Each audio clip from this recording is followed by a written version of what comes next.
కాదలే మీకు ఒకసారి చెప్తే అర్థం కాదా మడ్డి తాగి సేను పనులకు రావద్దండని.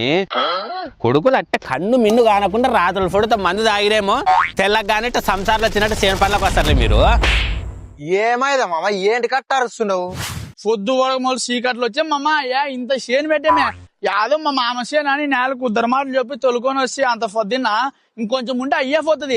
దానికేసి తెలిసిన వాళ్ళ చేనులకు వచ్చి పని చేయకూడదు అనేది పైదాసుకోకుండా పని చేస్తే మనల్నే పొగిడేసిపోయి మళ్ళీ మనల్ని అరుస్తాడు. పొగడాలి నా సంసారి పొగుడతలే గాని ఇంతకు మీరు ఏం పని చేయడానికి వచ్చారు సీడికి? సిడిపతి ఇత్తనాలు నాటనీకి వచ్చేమే అటనా? మరి ఓసారి చూసుకోండి అబ్బా యా ఇత్తనాలు నాడుతుండారో సంసారి. యా ఇత్తనాలు ఈ చిప్స్ లే రాత్రి మిల్లేటివి మామ.